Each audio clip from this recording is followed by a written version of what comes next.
Hello everyone, welcome to my YouTube channel Eye of Law. मेरे इस channel पे आपको लॉ से रिलेटेड वीडियोस देखने को मिलती हैं। आज की जो वीडियो का टॉपिक है वो है इमरजेंसी और एसेलरेटेड असेसमेंट, जिसको हम हिंदी में बोलते हैं आपातकालीन या त्वरित मूल्यांकन। आईटी एक्ट के सेक्शन नंबर 172 से लेकर सेक्शन नंबर 175 तक इमरजेंसी असेसमेंट या फिर कहें आपातकालीन मूल्यांकन के बारे में बताया गया है। इसको ही हम डिटेल में समझते हैं।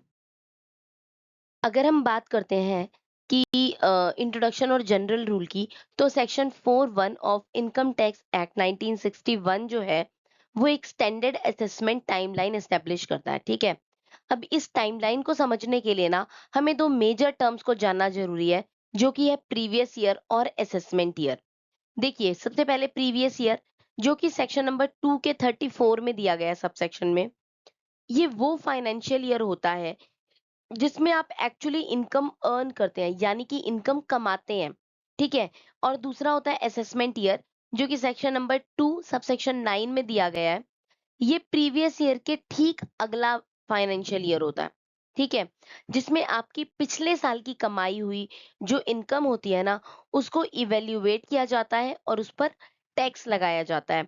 अब हमारा जनरल रूल अगर हम देखें, तो हमारा जनरल रूल कहता है, बहुत ही सिंपल सी बात, कि इनकम जो है, जो हम प्रीवियस ईयर में अर्न करते हैं ना, वो टैक्सेबल होती है सबसीक्वेंट असेसमेंट ईयर में।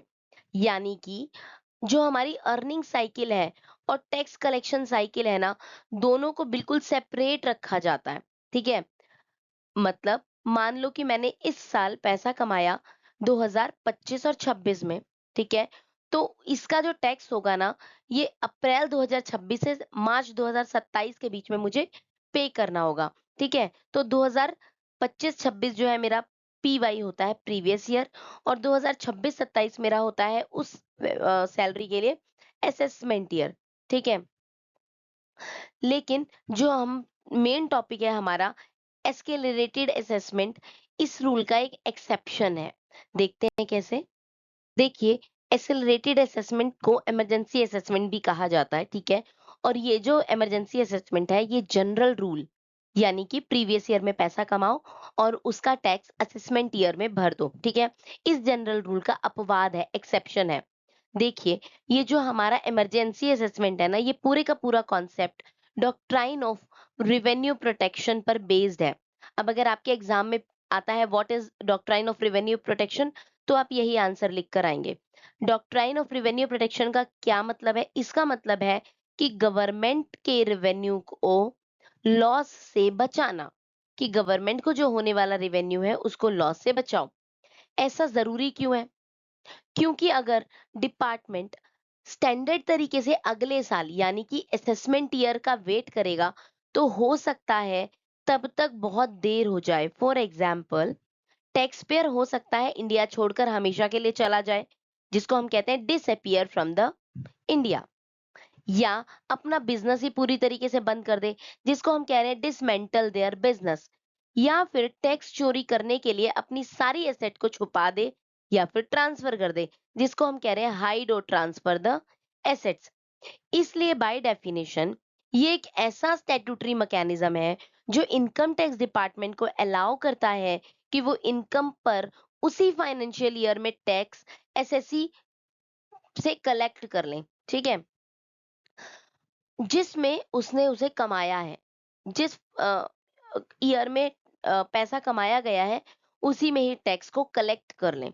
ठीक है, यहाँ पर प्रीवियस ईयर और असेसमेंट ईयर, ये दोनों मर्ज होकर एक सिंगल टाइमलाइन बन जाते हैं। ठीक है, देखिए, कॉन्सेप्ट को और क्लियर करने के लिए हम एक कंपैरिजन टेबल देखते हैं between regular assessment and emergency assessment. ठीक है, रेगुलर असेसमेंट जो है वो सेक्शन नंबर 143 के थर्ड पार्ट में दी गई है, और अगर हम इमरजेंसी असेसमेंट को देखें, तो वो सेक्शन नंबर 172 से लेकर सेक्शन नंबर 175 तक दी गई है।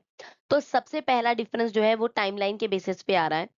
तो जो हमारा रेगुलर असेसमेंट है ना, उसमें प्रीवियस ईयर और असेसमेंट ईयर ये बिल्कुल सेपरेट होते हैं, जबकि इमरजेंसी असेसमेंट में मैंने आपको बताया कि ये दोनों ही प्रीवियस ईयर और असेसमेंट ईयर मर्ज हो जाते हैं। ठीक है, और टैक्स जो है ना वो मिड ईयर में ही ले लिया जाता है। ठीक है, इसके बाद बात करते हैं हम टाइमिंग की। तो रेगुलर असेसमेंट जो है ना वो फाइनेंशियल ईयर खत्म होने के बाद शुरू होता है, ठीक है? लेकिन इमरजेंसी असेसमेंट जो है ना वो रनिंग यानी चालू फाइनेंशियल ईयर के दौरान ही हो जाता है, ठीक है? अगर हम नेक्स्ट बेसिस देखते हैं ट्रिगर, तो रेगुलर असेसमेंट एक रूटीन प्रोसेस है जो सभी एलिजिबल टैक्स पेयर के लिए होता है, ठीक है? लेकिन जो इमरजेंसी असेसमेंट है ना, सिर्फ स्पेसिफिक इमरजेंसी इवेंट्स में या कोई सस्पेक्ट फ्रॉड का केस होता है ना, वहां पे ही ट्रिगर होता है, ठीक है? अब एओज अथॉरिटी यानी कि असेसिंग ऑफिसर की अथॉरिटी क्या है? तो रेगुलर के केस में जो असेसिंग ऑफिसर है ना वो स्टैंडर्ड प्रोसीजरल स्टेप्स फॉलो करते हैं, ठीक है? पर इमरजेंसी में जो हमारे एसएससी ऑफिसर है ना उनके पास इमीडिएट और कोअर्सिव पावर आ जाती है ताकि रेवेन्यू को हर हाल में प्रोटेक्ट किया जा सके, ठीक है? अब नोटिस पीरियड की अगर हम बात करते हैं, तो रेगुलर असेसमेंट ईयर में टैक्स पेयर को एक स्टैंडर्ड स्टैट्यूटरी पीरियड मिलता है, जैसे कि 30 दिन का टाइम। लेकिन इमरजेंसी असेसमेंट में अल्ट्रा शॉर्ट टाइम नोटिस दिया जाता है, ठीक है? जो कभी-कभी सिर्फ कुछ दिनों का ही होता है। तो की डिफरेंस ना बहुत ज्यादा क्लियर है। Regular assessment standard previous year और असेसमेंट ईयर टाइमलाइन फॉलो करेगा, और इमरजेंसी असेसमेंट दोनों को कलैप्स करके मर्ज करके एक सिंगल पीरियड बना देता है ताकि रिवेन्यू के लॉस को रोका जा सके, ठीक है? देखिए, अब हम बात करते हैं वो स्टैट्यूटरी सर्कमस्टांसेस यानी कि स्पेसिफिक कंडीशंस या सिचुएशंस जहां पे इमरजेंसी असेसमेंट को किया जा सकता है, ठीक है? सबसे पहले बात करते हैं सेक्शन नंबर 172, जो कि कहता है shipping business of non resident. अब देखिए, ये सेक्शन डील करता है उन फॉरेन शिप से जो इंडियन पोर्ट पर आते हैं। अब क्योंकि वो नॉन रेजिडेंट फॉर इंडिया है, तो इसके लिए उन शिप्स के पोर्ट को छोड़ने से पहले ही उनकी इनकम को एसेस करके टैक्स ले लिया जाता है, ठीक है? दूसरा सेक्शन है सेक्शन नंबर 174, यानी कि पर्सन डिपार्टिंग फ्रॉम इंडिया। मतलब कि ये सेक्शन बात करता है उन इंडिविजुअल्स की जो इंडिया छोड़कर जा रहे हैं और उनका फिलहाल वापस इंडिया आने का कोई इंटेंशन नहीं है, ठीक है? तीसरा सेक्शन है सेक्शन नंबर 174 ए, जो बात करता है एओपी और बीओआई फॉर शॉर्ट ड्यूरेशन।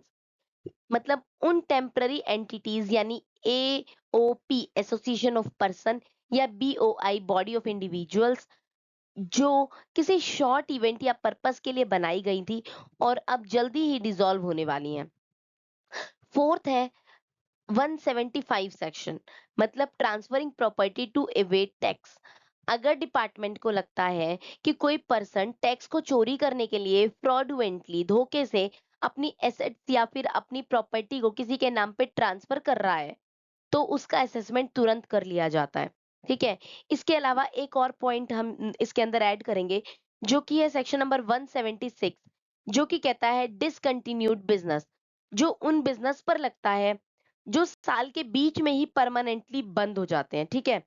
इन्हीं स्पेसिफिक कंडीशंस के अंदर इनकम टैक्स डिपार्टमेंट के पास जो है इमरजेंसी असेसमेंट शुरू करने की स्टैट्यूटरी पावर होती है, ठीक है? अब इन सभी सेक्शंस को एक बार हम डिटेल्स में देखते हैं। बात करते हैं सबसे पहले section number 172 shipping business of non residents. जो इसकी एप्लीकेबिलिटी होती है ना वो बहुत सिंपल है। ये उन नॉन रेजिडेंट्स पर लग जाता है जो शिप्स के ओनर हैं या उन्हें चार्टर करते हैं, ठीक है? और उनके शिप्स इंडियन पोर्ट पर एंटर करते हैं। यहाँ पर जो इमरजेंसी सिचुएशन क्या बनती है कि एक फॉरेन शिप इंडियन पोर्ट पर आता है, यहाँ से पैसेंजर्स, गुड्स या फिर माल को लोड करके और उनका फॉरेन चार्जेस कलेक्ट करके वापस जाने की तैयारी करता है, ठीक है? अब क्योंकि उस शिप का जो ओनर है वो इंडिया का कोई परमानेंट प्लेस ऑफ बिजनेस तो है नहीं, ठीक है? तो इसलिए अगले फाइनेंशियल ईयर तक का वेट करना एक रिस्क हो जाता है, बहुत बड़ा रिस्क हो जाता है। तो वो शिप एक बार चला गया तो उसे टैक्स रिकवर करना इम्पॉसिबल हो जाएगा। तो इस रिस्क को खत्म करने के लिए कानून में एक लीगल मैकेनिज्म बनाया गया, जिससे 3 मेन स्टेप्स हैं, ठीक है? पहला स्टेप यहाँ पे लिखा हुआ है कि शिप का जो कैप्टन है या मास्टर है ना, उसको सेल करने से पहले यानी पोर्ट छोड़ने से पहले अपनी कमाई का एक रिटर्न ऑफ अर्निंग फाइल करना होगा, ठीक है? सेकंड स्टेप है, जो सबसे इंपॉर्टेंट है, जितना भी टोटल फ्राइट अमाउंट कलेक्ट किया गया है ना, उसका 7.5% अमाउंट डीम टैक्सेबल प्रॉफिट माना जाता है। यानी पूरा अमाउंट पर नहीं, बल्कि उस 7.5% को हम टैक्सेबल इनकम मानते हैं। ठीक है? इसके बाद नेक्स्ट पॉइंट आता है कि जो कस्टम्स डिपार्टमेंट उस शिप को तब तक पोर्ट क्लियरेंस यानी पोर्ट छोड़ने की इजाजत नहीं देंगे जब तक असेसिंग ऑफिसर ये क्लैरिटी ना कर दे कि उसका टैक्स पूरी तरीके से क्लियर हो चुका है। ठीक है? तो सेक्शन 172 बिल्कुल क्लियर है, ना टैक्स क्लियरेंस मिलेगा, ना शिप पोर्ट से बाहर जाएगा। अब आते हैं नेक्स्ट सिनेरियो पे, जो कि है section 174, person departing from India. इसकी एप्लीकेबिलिटी की अगर हम बात करें, तो ये किसी भी इंडिविजुअल पर लग सकता है, चाहे वो रेजिडेंट है या फिर वो नॉन रेजिडेंट है। ठीक है? यहाँ पर इमरजेंसी सिचुएशन ये बताती है कि जब आपका असेसिंग ऑफिसर, उसके पास रीजन टू बिलीव हो यानी ठोस सबूत हो, या कोई ऐसी वजह हो ये मानने की कि कोई इंडिविजुअल करंट फाइनेंशियल ईयर के दौरान ही इंडिया छोड़कर जा रहा है और उसका वापस आने का कोई प्रेजेंट इंटेंशन नहीं है।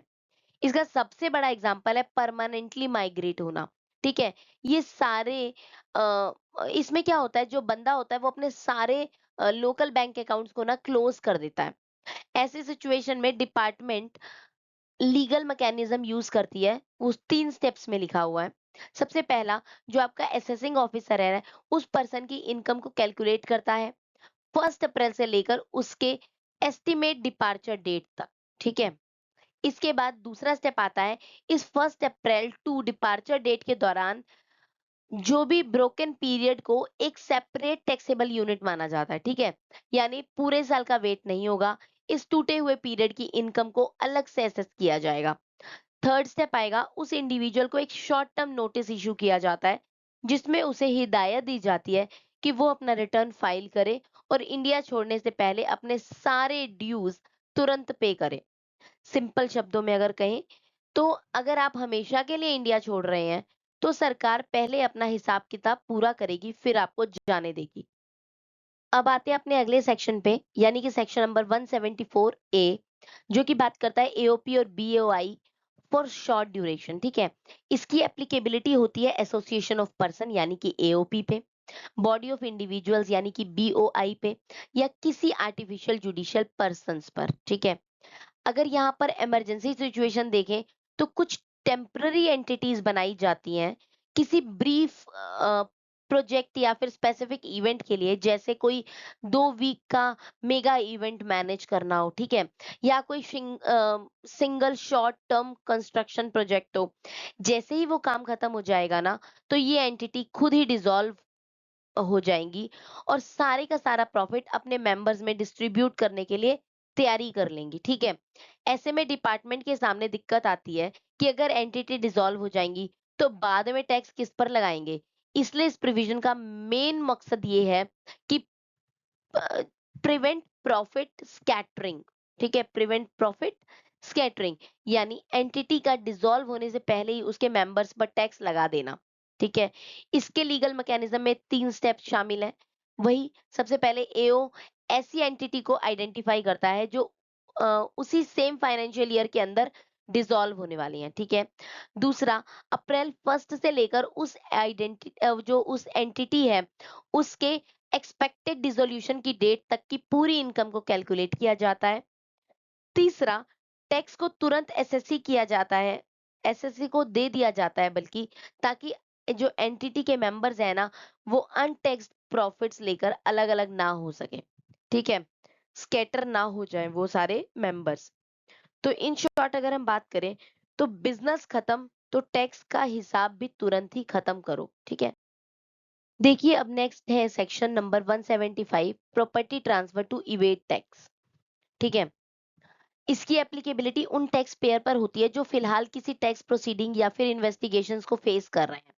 यहाँ पर इमरजेंसी सिचुएशन तब बन जाती है जब असेसिंग ऑफिसर को ये पता चलता है कि टैक्स पेयर अपनी एसेट्स, जैसे कि अपनी जमीन हो गई, बिल्डिंग हो गई या गोल्ड हो गया, उसको बहुत तेजी से सेल कर रहा है, गिफ्ट कर रहा है, कंसील या फिर ट्रांसफर करने की कोशिश कर रहा है। ठीक है? अगर उसकी नियत यानी कि वो डेलिबरेट इंटेंट ये है कि फ्यूचर में जब डिपार्टमेंट टैक्स रिकवर करने आए, तो उसके पास देने के लिए कुछ बचे ही नहीं और रिकवरी फ्रस्ट्रेट हो जाए, ठीक है? तो ऐसे फ्रॉडुलेंट मूव्स को रोकने के लिए डिपार्टमेंट के पास एसेट अटैचमेंट पावर होती है, जो इन ट्रांसफर को उनके ट्रैक्स में ही रोक देती है, ठीक है? तो मतलब जब ये ट्रांसफर का प्रोसेस चल रहा होता है, बीच में ही उसको रोक देगी। लीगल मैकेनिज्म जो है 3 तरीके से काम करता है। पहला, एओ जो है आपका असेसिंग ऑफिसर, वो बिना किसी देरी के टैक्स पेयर की करंट इनकम का असेसमेंट इंस्टेंटली एस्केलेरेट कर देता है, ठीक है? दूसरा स्टेप आता है, ऐसा करने से रिकॉर्ड पर एक इमीडिएट ऑफिशियल टैक्स डेब्ट क्रिएट हो जाता है, ठीक है? यानी कानूनी तौर पर टैक्स पेयर पर एक लायबिलिटी खड़ी हो जाती है। थर्ड स्टेप में आता है, जैसे ही टैक्स डेब्ट क्रिएट होता है, डिपार्टमेंट के पास ये कानूनी हक आ जाता है कि वो उन प्रॉपर्टीज को अटैच कर सके या उन पर लियन प्लेस कर सके, ठीक है? इससे वो फ्रॉडुलेंट प्रॉपर्टी जो है ट्रांसफर वहीं के वहीं रोक दिया जाता है, ब्लॉक कर दिया जाता है। अगर शॉर्ट में हम बात करें, तो सेक्शन 175 डिपार्टमेंट को पावर देता है कि वो टैक्स पेयर को अपनी एसेट छुपाकर टैक्स से भागने ना दे, ठीक है? देखिए, अब तक हमने देखा कि इमरजेंसी असेसमेंट के जो केसेस है ना, उसमें असेसिंग ऑफिसर यानी कि एओए के पास बहुत सारी एक्स्ट्रा ऑर्डिनरी और कोअर्सिव पावर होती है। लेकिन इसका मतलब ये बिल्कुल नहीं है कि एओए अपनी मर्जी से जो चाहे वो कर सकता है, ठीक है?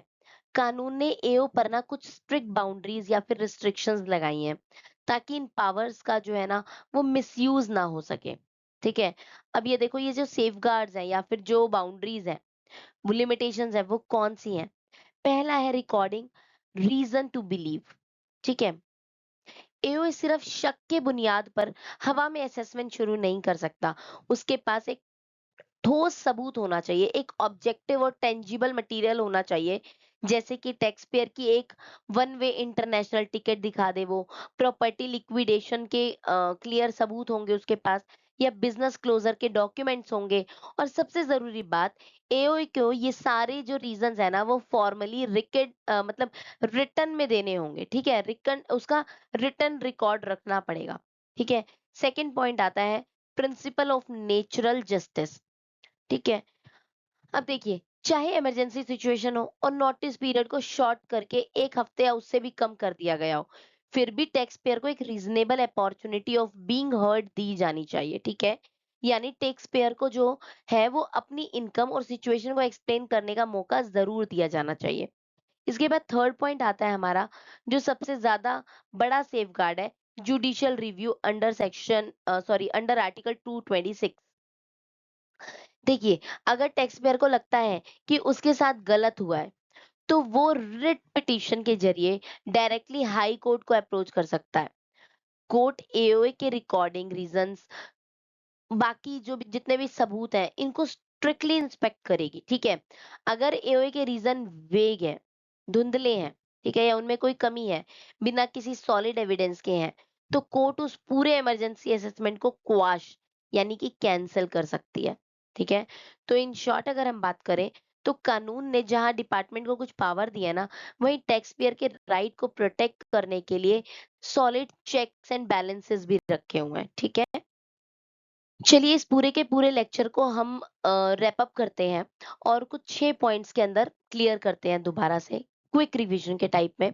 तो सबसे पहला आ रहा है इमरजेंसी असेसमेंट, जो सेक्शन नंबर 172 से लेकर सेक्शन नंबर 175 के अंडर गवर्नमेंट की एक एक्स्ट्रा ऑर्डिनरी पावर की बात कर रहा है, जिसे हम स्टेट की ना फिजिकल सेल्फ डिफेंस भी कह सकते हैं, ठीक है? पॉइंट 2 कहता है कि ये प्रोसेस प्रीवियस ईयर और असेसमेंट ईयर दोनों को मर्ज कर देता है, जो कि सेक्शन नंबर 41 के जनरल रूल का एक डायरेक्ट एक्सेप्शन है। थर्ड पॉइंट कहता है कि ये मैकेनिज्म स्पेसिफिक सिनेरियोज में ही अप्लाई होता है, जैसे नॉन रेजिडेंट का शिपिंग बिजनेस हो गया, डिपार्टिंग इंडिविजुअल्स हो गए, शॉर्ट टर्म एओपी या बीओआई हो गई, या फिर फ्रॉडुलेंट प्रॉपर्टी ट्रांसफर हो गया। ये कुछ पॉइंट्स हैं। अब नंबर पॉइंट 4 कहता है कि किसी भी तरह की एक्शन लेने से पहले असेसिंग ऑफिसर के लिए ये मैंडेटरी है कि उसके पास ऑब्जेक्टिव और टेंजिबल रीजंस होने चाहिए, रीजन टू बिलीव हो, ठीक है? और वो उससे रिटर्न में रिकॉर्ड करके रखे हुए हो, ठीक है? पॉइंट नंबर 5 कहता है टैक्स पेयर के पास सॉलिड सेफगार्ड्स हैं, जैसे प्रिंसिपल ऑफ नेचुरल जस्टिस के तहत सुनवाई का मौका मिलना, और आर्टिकल 226 के अंडर हाई कोर्ट में जुडिशियल रिव्यू का ऑप्शन होना, ठीक है। एंड फाइनली पॉइंट नंबर 6 हमें कहता है ये पूरा सिस्टम एडमिनिस्ट्रेटिव स्पीड और जुडिशियल चेक पॉइंट्स के बीच एक परफेक्ट बैलेंस मेंटेन करता है, जिसे बिना रूल ऑफ लॉ के कॉम्प्रोमाइज किए किसी भी नैशनल रेवेन्यू को प्रोटेक्ट किया जा सकता है, ठीक है। अगर हम इस पूरे टॉपिक को कंक्लूड करें तो सेक्शन नंबर 172 से 175 इनकम टैक्स कानून के वो वाइटल स्टैट्यूटरी एक्सेप्शंस हैं जो ये इंश्योर करते हैं कि चाहे वो मोबाइल शिपिंग ऑपरेशंस हो, परमानेंटली इंडिया छोड़कर जाने वाले इंडिविजुअल्स हो, शॉर्ट टर्म या कोई जॉइंट वेंचर हो, या फिर कोई फ्रॉडुलेंट टैक्स इवेडर्स हो, ये सभी लोग प्रोसीजरल टाइमलाइन का फायदा उठाकर अपनी सिविक लाइबिलिटी यानी कि टैक्स देने की जिम्मेदारी से भाग नहीं सकते हैं, ठीक है। ये पूरे के प्रोविजन का जो ढांचा है ना, दो मेन पिलर्स पर खड़ा है। पहला है एडमिनिस्ट्रेटिव स्पीड, जिसका काम है बिना किसी देरी के नेशनल रेवेन्यू को प्रोटेक्ट करना, और दूसरा है जुडिशियल चेक पॉइंट्स, जो कानून के दायरे में रहकर रूल ऑफ लॉ को सेफगार्ड भी करता है, ठीक है। तो इन शॉर्ट अगर हम देखें तो इमरजेंसी असेसमेंट का पूरा ऑब्जेक्टिव यही है, revenue protection without compromising the rule of law, यानी देश के रेवेन्यू को भी सेफ रखना और टैक्स पेयर के साथ हमेशा इंसाफ भी हो, ये भी ध्यान रखना। इसके साथ ही हमारा ये टॉपिक खत्म होता है। अगर आपको इस टॉपिक के से रिलेटेड कोई भी डाउट है तो आप मुझे कमेंट सेक्शन में कमेंट कर सकते हैं, मैं उस डाउट को सॉल्व करूंगी। अगर आपको मेरा वीडियो पसंद आया तो आप प्लीज मेरे वीडियो को लाइक करिए, मेरे चैनल को सब्सक्राइब करिए और मेरी वीडियोस को शेयर करिए। Thanks for watching.